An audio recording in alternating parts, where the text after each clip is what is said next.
గత ప్రభుత్వం యొక్క అనాలోచిత నిర్ణయాల మూలంగా అధ్యక్ష హౌసింగ్ ప్రోగ్రాం అంతా కూడా కొంచెం అస్తవ్యస్తంగా అయిన మాట వాస్తవం అధ్యక్ష. ఇళ్ల స్థలాల ఎంపికలో కానివ్వండి, లేఅవుట్ ప్రిపరేషన్లో కానివ్వండి, లేదు ఇళ్ల స్థలాల కేటాయింపులో కానివ్వండి, ఒక రూల్స్ కానివ్వండి, లేదా టౌన్ ప్లానింగ్ యొక్క రూల్స్ని అమలు చేయడంలో కానీ ఎక్కడొక్కడ వాటిని ఫాలో కాకుండా వాళ్ళు ఇష్టం వచ్చిన రీతిలో చేసిన మాట వాస్తవం అధ్యక్ష. వీటన్నిటి మీద కూడా రెవెన్యూ డిపార్ట్మెంట్ చెప్పినట్లు వీటన్నిటి మీద కూడా ఎంక్వైరీ చేశారని చెప్పేసి రెవెన్యూ శాఖ వారు కూడా చెప్పారు అధ్యక్ష. ఆ రిపోర్ట్ రాగానే తప్పకుండా గౌరవ సభ్యులందరూ కూడా తెలియజేస్తాం అధ్యక్ష. చాలా కొత్త విషయాలు కూడా వస్తాయి అధ్యక్ష. ఎందుకంటే రాష్ట్రం అంతా 1 సెంటు సెంటున్నర ఇస్తే కందుకూరులో 2 సెంట్లు ఇచ్చేశారు. ఇది ఎక్కడ కొత్తగా మేము కూడా కొత్తగా వింటున్నాం అధ్యక్ష. ఇది గత ప్రభుత్వం అంటే వాళ్ళు ఇష్టం వచ్చినట్టు ఒక రూల్స్ కానివ్వండి, ఒక పద్ధతి కానివ్వండి లేకోకుండా వాళ్ళు ఏ విధంగా చేశారనే దానికి ఇదో పెద్ద మచ్చుతునికి అధ్యక్ష. ఎట్లా ఇచ్చారు దీని మీద తప్పకుండా ఎంక్వైరీ చేసి బాధ్యుల మీద వాళ్ళ మీద చర్యలు తీసుకుంటామని చెప్పేసి తెలియజేస్తాం అధ్యక్ష. అదేవిధంగా గృహ నిర్మాణానికి వస్తే అధ్యక్ష, చాలా ఇల్లు కేటాయింపులో కానివ్వండి చాలా గొప్పగా చెప్పారు. పేదలందరికీ ఇల్లు అని చెప్పేసి ఆనాటి ముఖ్యమంత్రి గారు చాలా గొప్పగా చెప్పి కొంతమందికి మాత్రమే, తెలుగుదేశం జనసేన అంటే ప్రత్యేకంగా వాళ్ళందరికీ కూడా శాంక్షన్ అయినా ఎలిజిబిలిటీ ఉన్నా కూడా వాళ్ళందరికీ ఇల్లు రాకోకుండా చేశారు అధ్యక్ష. దాంట్లో ఎటువంటి అనుమానం లేదు. దాని మీద తప్పకుండా చర్యలు తీసుకుంటామని చెప్పేసి నేను మనవి చేస్తాను అధ్యక్ష. అదేవిధంగా అధ్యక్ష, ఈ నా ఎస్సీ, నా ఎస్టీ, నా బీసీ అని చెప్పేసి మైకులు పగిలిపోయేటట్టు వైఎస్ఆర్ కాంగ్రెస్ పార్టీ వాళ్ళు చెప్పుకునే వాళ్ళు అధ్యక్ష. కానీ ఎస్సీ ఎస్టీలకి ఆ ప్రభుత్వం చేసినంత అన్యాయం ఎవరు కూడా చేసి ఉండరని చెప్పేసి నేను భావిస్తున్నాను అధ్యక్ష. ఎందుకంటే గతంలో 2014-2019 మధ్యలో చంద్రబాబు నాయుడు గారు ముఖ్యమంత్రిగా ఉండగా ₹1,50,000 ప్రభుత్వం ఇవ్వటమే కాకుండా సొంత రాష్ట్ర ప్రభుత్వ సొంత నిధులు అధ్యక్ష. అవి కాకుండా 50,000 ఎస్సీస్కి, ఎస్టీస్కి 70,000, పర్టికులర్లీ వనరబుల్ ట్రైబల్స్ కి ₹1,00,000 అదనంగా ఇచ్చి ఇల్లు కట్టించిన కార్యక్రమం చేస్తే ఈ ప్రభుత్వం వచ్చిన తర్వాత 2 లక్షలు 2.5 లక్షలు ఉన్న యూనిట్ కాస్ట్ ని ₹1,80,000 తగ్గించి, అంటే దాదాపు 50,000 నుంచి ₹70,000 దాకా తగ్గించి లక్షలాది మంది పేదలకి అన్యాయం చేసిన విషయాన్ని కూడా మీ దృష్టికి తీసుకొస్తారు అధ్యక్ష. మరి మొట్టమొదటిలో చాలా గొప్పగా చెప్పారు, మీరన్నా కట్టుకోండి లేదా మేమన్నా కట్టిస్తాం అని చెప్పేసి ఆఖరికి చేతులు ఎత్తేసారు అధ్యక్ష, మేము కట్టలేమని చెప్పేసి. అప్పుడు థర్డ్ పార్టీని ఒక ఆప్షన్ 3 అని ఒకటి తీసుకొచ్చి మరి కొంతమంది ఏజెన్సీలకు ఇచ్చారు అధ్యక్ష. వాళ్ళందరి మీద కూడా ఎంక్వైరీ చేశాము. ముఖ్యమంత్రి గారు మన ముఖ్యమంత్రి గారు చంద్రబాబు నాయుడు గారు ఒకటే స్పష్టంగా ఈ డిపార్ట్మెంట్ ఆదేశాలు ఇచ్చారు అధ్యక్ష. ఈ 5 సంవత్సరాల కాలంలో ప్రతి పేదవాడికి కూడా ట్రాన్స్పరెంట్ గా మనం ఇల్లు కట్టించి ఇవ్వాలి. అదేవిధంగా పేదలు నివసించే ఇల్లు కాబట్టి గతంలో కట్టిన ప్రతి ఇంటి మీద కూడా మీరు లేటెస్ట్ టెక్నాలజీస్ని వాడి మీరు క్వాలిటీ చెక్స్ చేయండి అని చెప్పేసి కూడా చెప్పడం జరిగింది అధ్యక్ష. డ్రోన్ని వినియోగించి గతంలో ఎప్పుడు లేని విధంగా మరి క్వాలిటీ చెకింగ్ కూడా చేస్తున్నారు అధ్యక్ష. దీనికి ఇప్పటికే ఒక రాక్క్రీట్ సంస్థని దాని మీద చాలా పెద్ద ఎత్తున అభియోగాలు వస్తే ఆ కంపెనీని ఆపేసేసి పనులు ఫర్దర్గా చేయకుండా ఆపేసి వాళ్ళ మీద చర్యలు తీసుకుంటున్నాం అధ్యక్ష. అవసరమైతే వాళ్ళ అభియోగాలు నిరూపితమైతే తప్పుకోకుండా కౌంటర్ క్లెయిమ్ కూడా వేసి వాళ్ళ దగ్గర నుంచి వసూలు చేస్తానికి ప్రయత్నం చేస్తానని చెప్పేసి కూడా నేను మనవి చేస్తాను అధ్యక్ష. అంతేకాకుండా అధ్యక్ష, గత ప్రభుత్వం దీన్ని ఎంత విధానాలు లేకుండా అమలు చేసిందంటే కేంద్ర ప్రభుత్వం ఇచ్చే నిధులు కూడా ₹3,180 కోట్ల పూర్తిగా డైవర్ట్ చేసేసింది అధ్యక్ష. ఎక్కడ వాడింది కూడా తెలియకోకుండా ఎదుర్కోవాల్సిన పరిస్థితి వచ్చింది అధ్యక్ష. ఒకవేళ అదే నిధులు కనుక హౌసింగ్ డిపార్ట్మెంట్కి ఏదైతే కేంద్ర ప్రభుత్వం ఇచ్చిందో ఆ నిధులనే కనుక ఇన్ఫ్రాస్ట్రక్చరు ఇటువంటి వాటికి వాడుకున్నట్లయితే ఈరోజు లేఅవుట్స్లో ఇటువంటి పరిస్థితి వచ్చేది కాదనేది వాస్తవం కూడా నేను మనవి చేస్తున్నాను అధ్యక్ష. ఆఖరి కేంద్ర ప్రభుత్వం ఏ స్థాయికి వెళ్ళిందంటే ఈ ప్రభుత్వం ఈ విధంగా దుర్వినియోగం చేస్తున్న మా నిధులన్నింటినీ చెప్పినా పట్టించుకుంటలేదని చెప్పేసి దాదాపు ₹48 కోట్ల ఎంతో పెనాల్టీ కూడా పిన్ ఇంట్రెస్ట్ ద్వారా పెనాల్టీ వేసి వసూలు చేశారని చెప్పేసి కూడా మీ దృష్టి 25 కోట్ల అధ్యక్ష తీసుకొచ్చారని చెప్పేసి మీకు మనవి చేస్తున్నారు అధ్యక్ష. అదేవిధంగా రాజానగరంలో ఎలక్ట్రిసిటీ నాకు తెలిసినంత వరకు ఎలక్ట్రిసిటీ అన్ని లేఅవుట్స్ లో కూడా ఎలక్ట్రిసిటీ కార్యక్రమాలు చేశారు అధ్యక్ష మన విద్యుత్ శాఖ వాళ్ళు. ఒకవేళ రాజనగరంలో ఎలక్ట్రిసిటీ కనుక చేసి ఉండకపోతే ఆ డిపార్ట్మెంట్తో మాట్లాడి ఆ పనులు వెంటనే టేకప్ చేసేట్టు చర్యలు తీసుకుంటామని చెప్పేసి కూడా మనం చేస్తున్నాం అధ్యక్ష.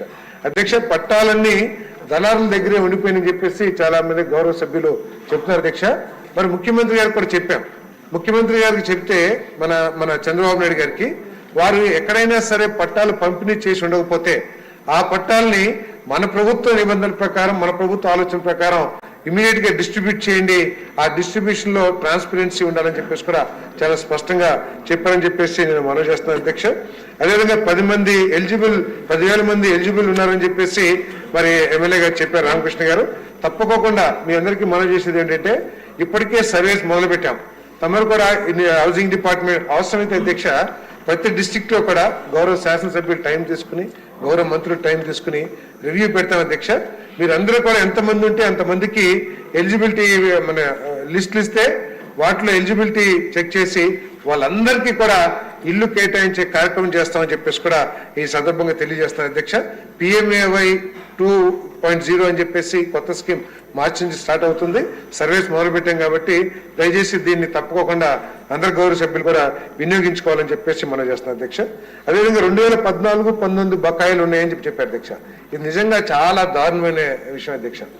దీంట్లో 2014-19లో ఎన్టీఆర్ హౌసింగ్ ఒకటే కాదు అధ్యక్ష, PMAY సెంట్రల్ గవర్నమెంట్ అసిస్టెన్స్ తో జరిగిన ఇళ్ల నిర్మాణం కూడా జరిగింది అధ్యక్ష. కేవలం ఆ రోజు ఏం చెప్పేవాళ్ళంటే చంద్రబాబు గారు ఇచ్చారు కదా ఇల్లు అక్కడ అడుక్కోండి అని చెప్పేసి నిర్దాక్షిణ్యంగా దుర్మార్గంగా వాళ్ళకి పేమెంట్లు ఆపేసిన మాట వాస్తవం అధ్యక్ష. మరి ముఖ్యమంత్రి గారు ఎన్నికల్లోనే వారి దృష్టికి తీసుకెళ్లారు అధ్యక్ష. నేను తీసుకెళ్లాను, చాలా మంది కూడా తీసుకెళ్లి ఉంటారు. ఎన్నికల్లోనే అనౌన్స్ చేశారు మన ప్రభుత్వం వస్తుంది, ఈ ఎవరికైతే అన్యాయం జరిగిందో వాళ్ళందరూ కూడా పేమెంట్ ఇస్తామని చెప్పేసి చంద్రబాబు నాయుడు గారు ప్రకటించారు అధ్యక్ష. ఆ ప్రకటన ప్రకారమే మరి ఆదేశాలు కూడా ఇచ్చారని చెప్పేసి మనం చేస్తా ఉన్నాను. 2014-19 మధ్యలో జరిగిన హౌసింగ్ ప్రోగ్రామ్ ఏదైతుందో స్టేజెస్ ఏ స్టేజ్ లో ఉన్నాయి, కంప్లీట్ అయినాయా లేదా, వాళ్ళకి ఎంత పేమెంట్ వచ్చింది, వీటన్నిటి మీద కూడా సర్వే స్టార్ట్ అయింది అధ్యక్ష. త్వరలో వాళ్ళకి పేమెంట్లు కూడా ఇచ్చి రిలీజ్ చేసే కార్యక్రమం చేస్తామని చెప్పేసి కూడా మనం చేస్తాం అధ్యక్ష. అదేవిధంగా ఫోటోలు వేసుకున్నారు అని చెప్పేసి చెప్పారు అధ్యక్ష. ఆ ఫోటోలు పిచ్చి ఈ రాష్ట్ర ప్రజలందరూ కూడా తెలిసిందే. తప్పకుండా ఆ ఫోటోలు తీసేసే కార్యక్రమం కూడా చేస్తామని చెప్పేసి ఈ సందర్భంగా తెలియజేస్తాం అధ్యక్ష.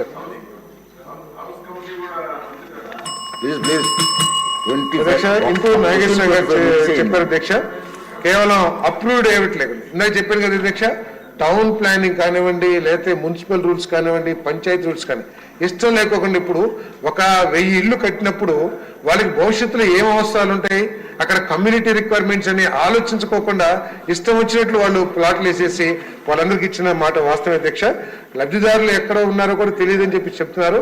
తప్పకుండా దాని మీద ఎంక్వైరీ చేసి లబ్ధిదారులు ఐడెంటిఫై చేయలేకపోతే వాళ్ళందరూ కూడా క్యాన్సిల్ చేసేసి తప్పుకోకుండా వాటిని రీఅలాట్మెంట్ చేయటం మన నిబంధనల ప్రకారం అని చెప్పేసి నేను మనవి చేస్తాను అధ్యక్ష. అదేవిధంగా ఆధార్ కార్డు కొడితే వాళ్ళకి ఇల్లు శాంక్షన్ అయినట్టు వస్తే చెప్తున్నారు అధ్యక్ష. కానీ ఒక విషయం సభ దృష్టికి తీసుకోవాలనుకున్నాను అధ్యక్ష, PMAY 1O శాంక్షన్ అయి ఉంటే PMAY 2O శాంక్షన్ చేయమని కేంద్ర ప్రభుత్వం చెప్తుంది అధ్యక్ష. కానీ గత ప్రభుత్వం ఉద్దేశపూర్వకంగా బహుశా వాళ్ళు టీడీపీ వాళ్ళు, జనసేనలో, బీజేపీ వాళ్ళు అని చెప్పేసి శాంక్షన్స్ అయినా కూడా వాళ్ళకి ఇన్ఫార్మ్ చేయకుండా చర్యలు తీసుకుని ఉండరు అధ్యక్ష. అటువంటి వాళ్ళు ఉంటే ముఖ్యమంత్రి గారి సహకారంతో ముఖ్యమంత్రి గారికి చెప్పి వాళ్ళకి మళ్ళీ ఏ విధంగా చేయొచ్చో కూడా దాన్ని ఆలోచిస్తామని చెప్పేసి కూడా నేను చెప్తాను అధ్యక్ష. హౌస్ కమిటీ అది చెప్తున్నా అధ్యక్ష, తప్పకుండా ముఖ్యమంత్రి గారితో చర్చించి కమిటీ అవసరమైతే లేదా సిఐడితో ఇప్పటికే అధ్యక్ష హౌసింగ్ గురించి ముఖ్యమంత్రి గారు చాలా స్పష్టమైన ఆదేశాలు ఇచ్చారు అధ్యక్ష. ఎంక్వైరీ చేయమని మేమే కాకుండా సెంట్రల్ గవర్నమెంట్ వ్యాప్కాస్ తో కూడా ఎంక్వైరీ చేపిస్తున్నాం అధ్యక్ష. ఆ ఎంక్వైరీ అదేవిధంగా విజిలెన్స్ వాళ్ళు కూడా ఆల్రెడీ ఎంక్వైరీ స్టార్ట్ చేశారు. ఆ రిపోర్ట్స్ ప్రకారం తప్పకుండా సభ్యులకు తెలియజేసి తగు చర్యలు తీసుకుంటామని చెప్పేసి కూడా నేను మనం చేస్తున్నాను అధ్యక్ష. ఏదైనా కూడా PMAY 2O స్టార్ట్ అవుతుంది కాబట్టి తప్పకుండా ఎవరికైతే పార్టీల ఆధారంగా లేకపోతే వివక్షారహితంగా చేశారో వాళ్ళందరికీ వివక్షత చేశారో వాళ్ళందరికీ కూడా ఇల్లు శాంక్షన్ చేయించడానికి గృహ నిర్మాణ శాఖ కట్టుబడి ఉందని, ఈ ప్రభుత్వం ఏదైతే చెప్పిందో 2 సెంట్లు అర్బన్ ఏరియాలో, 3 సెంట్స్ రూరల్ ఏరియాలో ముఖ్యమంత్రి గారు కూడా పదే చెప్తున్నారు. తప్పకుండా దాన్ని అమలు చేస్తామని చెప్పేసి కూడా తెలియజేస్తాం. సభ్యులందరూ గమనించాలండి, 27 నిమిషాలు ఫస్ట్ క్వశ్చన్ ఎట్లా అవుతుందండి అంటే సారీ, ఇప్పుడు వరకు మీకు అవకాశం ఇచ్చాను. మీరు నో సిగ్నేచర్ లేకుండా క్వశ్చన్ వేసే అధికారం మీకు ఎవరు ఇచ్చారండి? అంచేత ఫస్ట్ సిగ్నేచర్ ఉన్న వాళ్ళకే అవకాశం ఇస్తాం, ప్లీజ్ ఏమనుకోవద్దు. నెక్స్ట్ మినిస్టర్ గారు, సార్ మీరు మాట్లాడారా? చిన్నదే ఇది అయిపోతుంది చిన్నదే. మీకు వచ్చిందా?